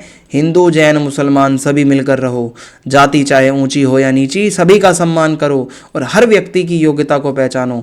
छोटी जातियों के लोगों का अपमान मत करो, इससे उनका मनोबल टूटता है। मुसलमान भाइयों को भी समझना होगा कि इस देश में रहकर हिंदुओं को नीचा दिखाने की सोच छोड़ दें, हिंदुओं को अपने समान भाई माने और कोई ऐसा काम ना करें जिससे हिंदुओं का दिल दुखे। और हिंदू भाइयों, तुम भी धर्म और संप्रदाय के झगड़े को छोड़कर आपस में प्रेम बढ़ाओ। बंगाली, मराठी, पंजाबी और मद्रासी, वैदिक, जैन, ब्राह्मण, मुसलमान सभी एक दूसरे का हाथ पकड़ो और एकजुट होकर आगे बढ़ो। फिर है स्वदेशी संपत्ति की चिंता। फिर भारतेंदु जी अपने भाषण में बहुत दुखी होकर कहते हैं कि भारत की संपत्ति धीरे धीरे अंग्रेजों के हाथों लुटती जा रही है। भारत को एक टाइम पर सोने की चिड़िया कहा जाता था, अब हमारी समृद्धि खत्म होती जा रही है क्योंकि अंग्रेज इसे लूट चुके हैं। तो जो काम तुम्हारे देश की कारीगरी को बढ़ाए, जिससे रुपया देश में ही रहे, वो काम करो, स्वदेशी को अपनाओ। वो उदाहरण देते हुए समझाते हैं कि जैसे गंगा हजार धाराओं से मिलकर एक समुद्र में समा जाती है, वैसे ही भारत की संपत्ति अलग अलग रास्तों से इंग्लैंड और फ्रांस और जर्मनी, अमेरिका जा रही है। तो अपना पैसा अपने देश में रखो। और वो कहते हैं दिया सलाई जैसी छोटी चीजें भी विदेश से आती हैं। जरा सोचो, तुम अमेरिका की बनी धोती पहनते हो, इंग्लैंड की बनी जैकेट, फ्रांस की बनी कंघी से बाल संवारते हो और जर्मनी की बनी बत्ती जलाते हो।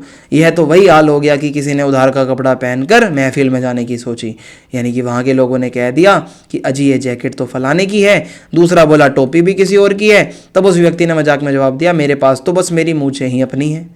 यानी कि भारतेंदु जी इस स्थिति में अफसोस करते हुए कहते हैं कि हाय, ये कैसी हालत हो गई है कि हम अपनी जरूरत की चीज़ें तक नहीं बना सकते। भाइयों, अब तो जागो, अपने देश की उन्नति के लिए काम करो। जो चीज़ तुम्हारे लिए फ़ायदेमंद हो वही पढ़ो, वही खेलो, वही बोलो।